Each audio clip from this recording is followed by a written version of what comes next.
പൗരത്വ നിയമ ഭേദഗതി ചോദ്യം ചെയ്തുള്ള ഹർജികൾ സുപ്രീം കോടതി പരിഗണിക്കുന്നു. Muslim League, DYFI, solidarity youth movement തുടങ്ങിയ സംഘടനകളുടേതും കേരള സർക്കാരിന്റേതടക്കം 250-ലധികം ഹർജികളാണ് കോടതിക്ക് മുന്നിലുള്ളത്. ഉപഹർജികളിൽ മറുപടി നൽകാൻ സാവകാശം വേണമെന്ന് കേന്ദ്രം പറഞ്ഞു. ധനസുമോദ് വിവരങ്ങൾ നൽകും. ധനസുമോദ്, ഇപ്പോൾ ഹർജികളിൽ എങ്ങനെയാണ് കോടതിയിൽ വാദം പുരോഗമിക്കുന്നത്?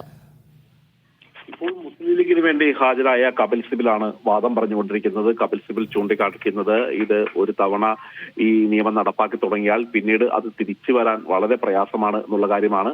അപ്പോൾ സുപ്രീം കോടതിയിൽ നേരത്തെ സോളിസിറ്റർ ജനറൽ തുഷാർ മേത്ത ചൂണ്ടിക്കാട്ടിച്ചത് ഇത് ആരുടെയും ഒരു പൗരത്വം ഹരിക്കുകയോ പൗരത്വം ഇല്ലാതാക്കുകയോ ചെയ്യുന്നതല്ല. മാത്രമല്ല ഉപഹർജികളിൽ കൃത്യമായ ഒരു മറുപടി അയക്കാനായിട്ട് മറുപടി അറിയിക്കാൻ സുപ്രീം കോടതിയിൽ സമയം വേണം എന്നുള്ള ഒരു കാര്യമാണ് കേന്ദ്ര സർക്കാർ ചൂണ്ടിക്കാട്ടിയത്. അതായത് ഈ കേസ് ഒന്ന് നീട്ടിക്കൊണ്ടുപോകാനുള്ള ഒരു ശ്രമമാണ് കേന്ദ്ര സർക്കാർ നടത്തിക്കൊണ്ടിരിക്കുന്നത്.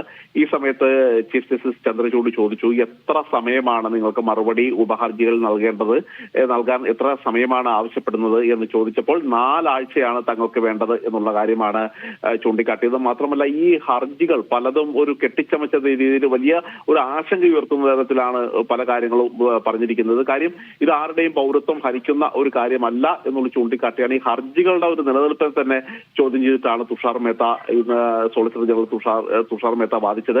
ഇപ്പോൾ അതിനുശേഷം ഇപ്പോൾ മുസ്ലിം ലീഗിന്റെ അഭിഭാഷകനായ കപിൽ സിബിൽ അദ്ദേഹമാണ് ഇപ്പോൾ പ്രധാനമായും വാദം പറയുന്നത്. ഈ വാദത്തിൽ അദ്ദേഹം ചൂണ്ടിക്കാട്ടിയത് ഇത് ഒരു 2019 ഈ നിയമം നടപ്പിലാക്കിയത്, നിയമം കൊണ്ടുവന്നത്. പക്ഷെ പിന്നീട് നിയമം പാസ്സാക്കാനായിട്ട് കാലതാമസം എടുത്തു. അതിനുശേഷം പിന്നീട് വർഷങ്ങൾ എടുത്തിട്ട് പോലും ഏത് സമയം ചട്ടങ്ങൾ കൊണ്ടുവരാൻ പോലും തയ്യാറായിരുന്നില്ല. ചട്ടങ്ങൾ കഴിഞ്ഞ ആഴ്ചയാണ് കൊണ്ടുപോയത്. അതുകൊണ്ട് ഇത് എത്രയും പെട്ടെന്ന് മരവിപ്പിക്കണം, ഇത് നടപ്പാക്കാൻ അനുവദിക്കരുത്, ഇതിന് സ്റ്റേ വേണം എന്നാണ് മുസ്ലിം ലീഗ് ഇപ്പോൾ സുപ്രീം കോടതിയിൽ ആവശ്യപ്പെടുന്നത്. ധനസുബോധ, കേരള സർക്കാരിന്റേതടക്കമുള്ള ഹർജികളുണ്ടല്ലോ, കേരളത്തിന്റെ വാദം അവിടെ നടന്നോ കോടതിയിൽ? ഇപ്പോൾ പ്രധാനമായും കേസ് എടുത്തപ്പോൾ തന്നെ ഒരു ചില ഭൂമിശാസ്ത്രപരമായ തർക്കങ്ങൾ അംഗത്വം ഈ പൗരത്വം നൽകുന്നതുമായി ബന്ധപ്പെട്ട ചില കാര്യങ്ങളാണ് ഉന്നയിച്ചത്. അതായത് അസമിന്റെ വിവിധ ഭാഗങ്ങളിൽ എങ്ങനെയാണ് അത് പൗരത്വത്തെ ബാധിക്കുന്നത് എന്നുള്ള കാര്യം, നാഗാലാൻഡിന്റെ കാര്യത്തിൽ അക്കാര്യങ്ങളായിരുന്നു പ്രധാനമായും ചർച്ച ചെയ്തത്. അതിനുശേഷമാണ് കേന്ദ്ര സർക്കാരിന്റെ വാദത്തിന്റെ സമയത്ത് വന്നു കഴിഞ്ഞപ്പോൾ കേന്ദ്ര സർക്കാരിന് വേണ്ടി ഹാജരായ സോളിസിറ്റർ ജനറൽ ഇക്കാര്യങ്ങൾ ചൂണ്ടിക്കാട്ടിയത്. ഈ തരത്തിലുള്ള വിശദമായ മറുപടി നൽകാൻ കൂടുതൽ സമയം വേണം എന്നുള്ള കാര്യം ഉന്നയിച്ചത്. ഇതിനുശേഷമാണ് ഇപ്പോൾ കപിൽ സിബിൽ, മുസ്ലിം ലീഗിന് വേണ്ടി ഹാജരായ കപിൽ സിബിൽ ഇപ്പോഴും വാദിച്ചുകൊണ്ടിരിക്കുകയാണ്.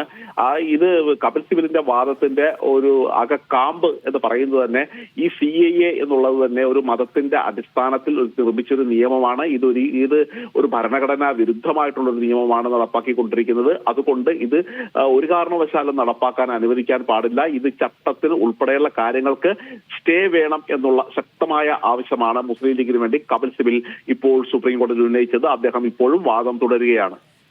അപ്പോൾ അങ്ങനെ നോക്കുമ്പോൾ ധനസുമോദ്, ഇന്നിപ്പോൾ കൂടുതൽ സമയം വേണമെന്നാണല്ലോ കേന്ദ്ര സർക്കാരിന്റെ ഒരു വാദം അവിടെ പുരോഗമിക്കുന്നത്. അപ്പോൾ ഇത് ഹർജികൾ മറ്റൊരു ദിവസത്തേക്ക് മാറ്റിവെക്കാനാകുമല്ലേ സാധ്യത?